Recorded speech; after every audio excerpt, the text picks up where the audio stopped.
लोगों को लग रहा है कि इसके माध्यम से हम जनता की, समाज की बेहतर सेवा करें। जिलाध्यक्ष और महानगर अध्यक्ष का पद इतना अहम हो गया? हाँ, इतना अहम कि पार्टी ने उनको महत्व दिया है, संगठन को महत्व दिया। 10-10 दावेदार हैं। आपको सुन के आश्चर्य लगेगा कि सबने बैंड बाजे जुटा रखे थे कि हमारा होगा तो हमारा बैंड बजेगा। किसी को जिसका हुआ सबके बैंड बाजे उसी के संग मिलकर के बजाए। भाजपा में यही खूबसूरती है कि हर नेता अपनी बात उचित जगह कहता है और कहने के बाद जो सामूहिक निर्णय होता है, विचार विमर्श। अब सामूहिक विचार विमर्श को आप आपसी द्वंद्व न मानिए। पार्टियों में जब टिकट बंटता है तो चर्चा खूब होती है, लेकिन पार्टी के भीतर अगर जिलाध्यक्ष का पद, महानगर अध्यक्ष का पद इतना इंपॉर्टेंट हो जाए कि उसकी भी चर्चा वैसे ही होने लगे तो ये अपने आप में अनूठा है। इस बार बीजेपी में ऐसा ही कुछ हुआ है। उत्तर प्रदेश बीजेपी में 98 यानी कि 98 कुल जिलाध्यक्ष और महानगर अध्यक्ष के पद हैं। 70 जिलाध्यक्ष और महानगर अध्यक्षों का ऐलान हो चुका है, अभी 28 बाकी है।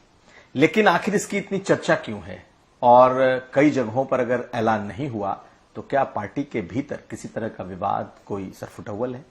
आज हम इस बात को समझेंगे और हमारे साथ महेंद्र पांडे हैं, जो कि पूर्व पार्टी के प्रदेश अध्यक्ष हैं, पूर्व केंद्रीय मंत्री हैं और बीजेपी के इस चुनाव के चुनाव अधिकारी भी हैं। सर, स्वागत है। धन्यवाद आपका अभिषेक जी। सर, ये बताइए कि आखिर जिलाध्यक्ष का चुनाव इस बार इतना इंपॉर्टेंट, इतना अहम ऐसा क्यों है कि इसकी चर्चा खूब हो रही है? ये सब जनता के आशीर्वाद के चलते हैं। आज जिस तरह से आप देखिए, इसको जरा थोड़ा पीछे ले जाऊंगा। लोकसभा चुनाव में उत्तर प्रदेश में थोड़ी सी सीटें कम रह गई तो विपक्ष बहुत लगा जैसे उनको बड़ी क्रांति आ गई। लेकिन आप देखिए, माननीय नरेंद्र मोदी जी की अगुवाई में मोदी पार्ट 3 की सरकार इतनी मजबूती से सहयोगी दलों को लेकर चल रही है, जैसे पूर्ण बहुमत की मजबूत पार्ट 1 पार्ट 2 चली है, उससे 1 इंच भी नहीं, उससे बढ़ के और दुगुनी मजबूती के साथ ये सरकार चल रही है। इसके बाद महाराष्ट्र के चुनाव हुए, हरियाणा के चुनाव हुए, शानदार बीजेपी की जीत, उत्तर प्रदेश के उपचुनाव, अभी दिल्ली की शानदार जीत।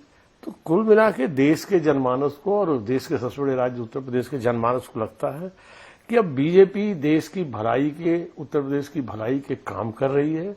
ये बहुत लॉन्ग टर्म ये जनता की सेवा, देश की, उत्तर प्रदेश की जनता देख रही है कि केवल 27-29 तक की नहीं, ये बहुत लॉन्ग टर्म है। तो इसमें बीजेपी में पार्टी संगठन में भी स्थान विधायक, सांसद की ही तरह लोगों को और महत्वपूर्ण लग रहा।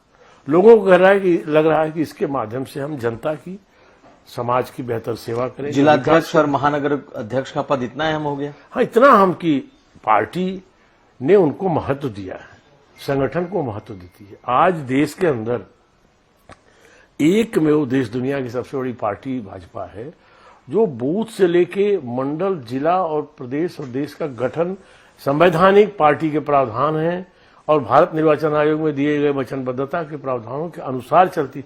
और सब तो खानदानी पार्टियां हैं। कभी फ्रंट में मेंबरशिप करना, कभी समाज में जाके निर्वाचन करने का साहस नहीं उनमें। तो देश में लोग महसूस करते हैं कि दोनों जगह हमारी सरकारें हैं, आगे भी आने वाली हैं। तो जन कल्याणकारी कार्यक्रम, विकास के कार्यक्रम, इसके माध्यम से संगठन के साथ जुड़ के अच्छा किया जा सकता है। इसलिए संगठन का आज केवल महानगर जिलाध्यक्ष नहीं, बूथ अध्यक्ष का पद भी महत्वपूर्ण है, मंडल अध्यक्ष का।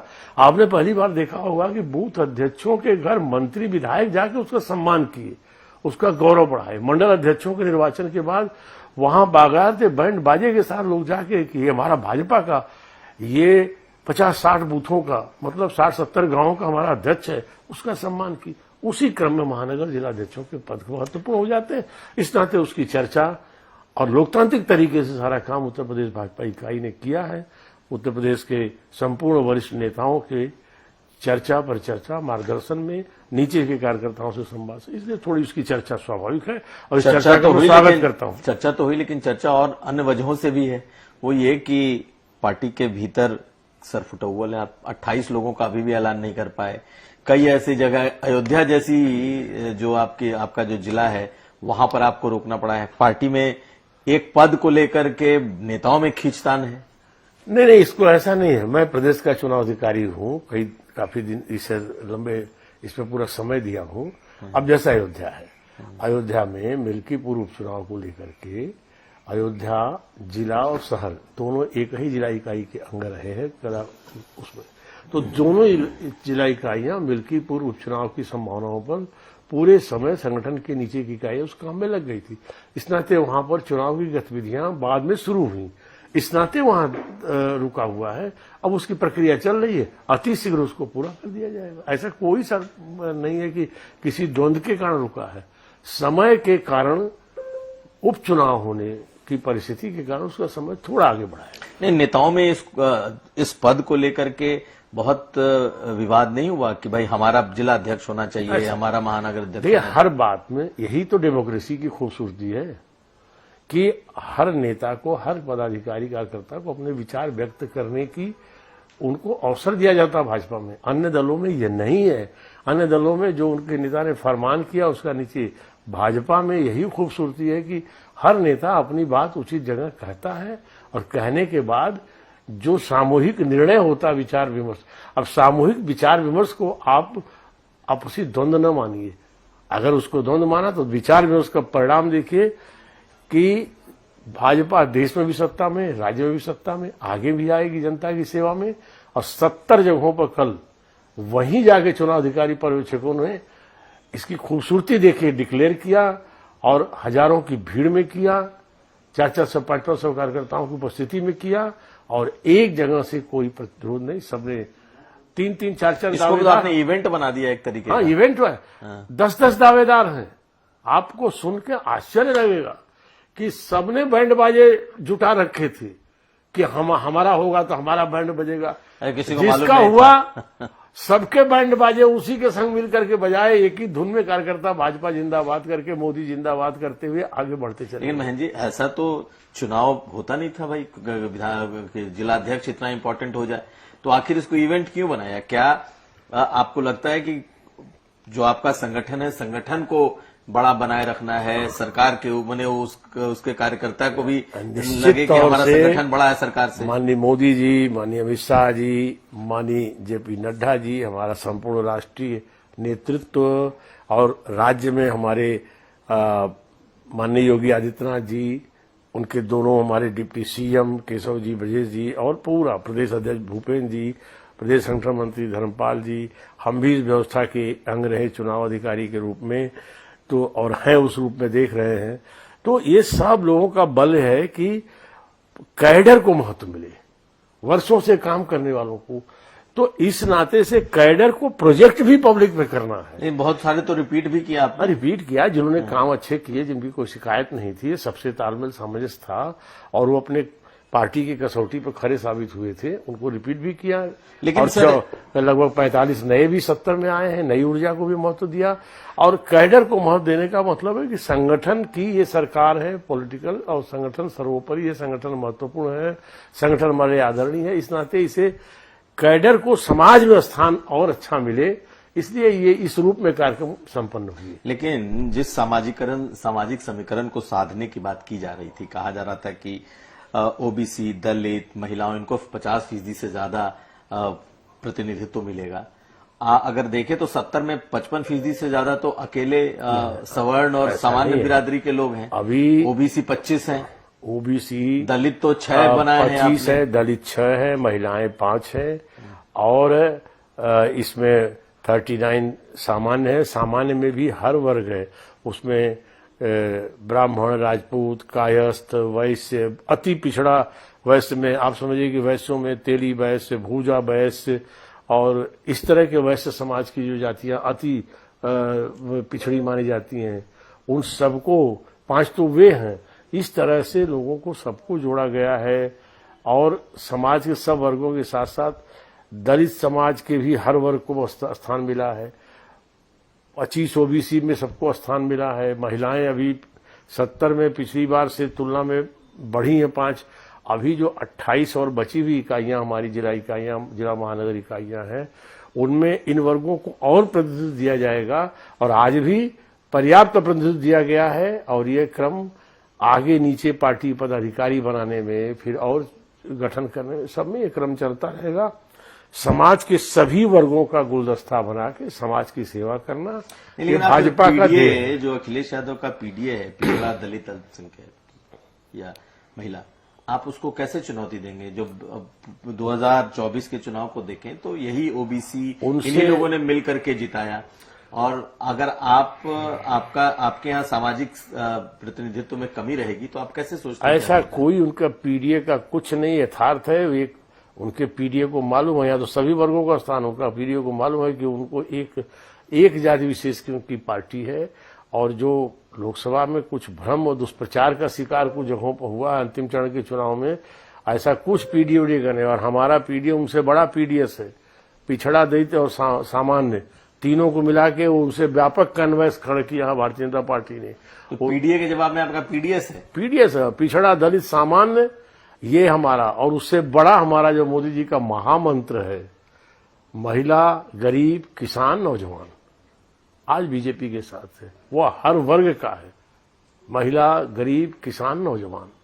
और उस पर बीजेपी के नीतियां, कार्यक्रम, कार्य योजनाएं फोकस की जा रही हैं, उनका प्लेटफॉर्म पर क्रियान्वयन किया जा रहा है।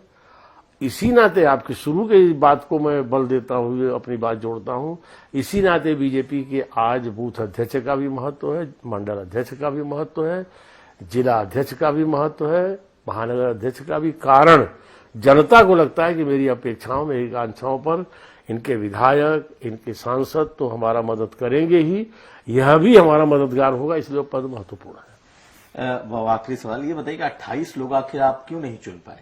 क्यों? क्या मतलब ऐसा लगा कि यहाँ पे विवाद ज्यादा है? यहाँ पे ऐसा कुछ नहीं है, विवाद कोई विषय नहीं है। मंथन की पूरी प्रक्रिया हो चुकी है। हम लोगों ने इतना संवाद स्थापित किया है, उस संवाद में ऐसा लगा कि ये जो 28 जिला इकाई है, मैंने 2 तो बताया, अयोध्या 28 में 2 माने अयोध्या, महानगर और जिला, ये मिल्कीपुर के कारण इनकी टाइम टेबल आगे बढ़ाई गई।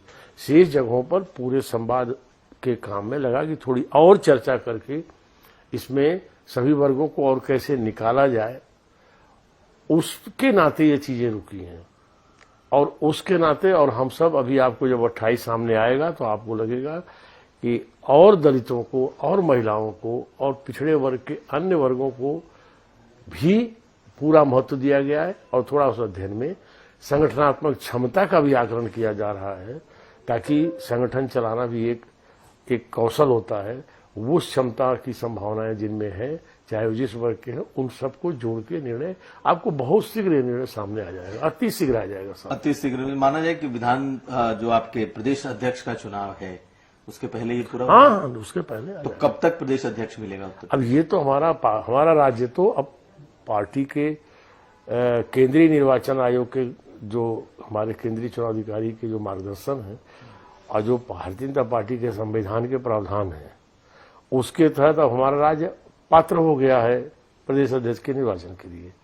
50% से ज्यादा, 70% से एबव हमारे गठन हो चुके। तो वो तो केंद्र अपना प्रदेश अध्यक्ष का कार्यक्रम घोषित करेगा। लेकिन मैं आपको आपके माध्यम से कहना चाहूंगा भाजपा जनों को, कार्यकर्ताओं को, भाजपा के प्रति आशीर्वाद देने वाली जनता को, कि शीघ्र ही शेष 28 जिला इकाइयां भी पूर्ण हो जाएगी। चलिए, बस बिल्कुल आखिरी सवाल, ये जो इतना आप लोगों ने एक्सरसाइज किया, इसके पीछे का मूल मंत्र क्या यही है कि संगठन सरकार से बड़ा है? संगठन हमेशा, पार्टी की जब सरकार है तो पार्टी सबसे महत्वपूर्ण होती ही है। और सरकार और पार्टी दोनों में एक बेहतर तालमेल, सामंजस्य, समन्वय रहता है और वो भाजपा उसी रूप में काम कर रही है। और भारतीय जनता पार्टी के हर नेता ने, चाहे वो किसी भी चुने पद पर हो या सरकार के शपथ लिए हुए दायित्वों पर राज्य में हो, केंद्र में हो, हमेशा पार्टी को सर्वोपरि स्थान दिया जाता है। और ये महामंत्र पंडित दीनदयाल उपाध्याय, डॉक्टर मुखर्जी के जमाने से, अटल अडवाणी के जमाने से, उसी को और व्यापक विस्तार श्री नरेंद्र मोदी जी के युग में उनकी अगुवाई में मिल रहा है। बहुत शुक्रिया सर बात करने के लिए। तो हमारे साथ थे महेंद्र पांडे, जिनके नेतृत्व में ये पूरी एक्सरसाइज इस वक्त संगठन में हुई है और खास करके जिला अध्यक्ष और महानगर अध्यक्षों को लेकर, लेकिन शायद ये पहली बार है जब जिला अध्यक्ष का चुनाव भी एक इवेंट की तरह हुआ है और उसके पीछे की जो मंशा है वो ये कि कोई भी कार्यकर्ता अपने अध्यक्ष, जिला अध्यक्ष को किसी मंत्री, विधायक, सांसद से कम न समझे। कुमार अभिषेक, लखनऊ, यूपी तक।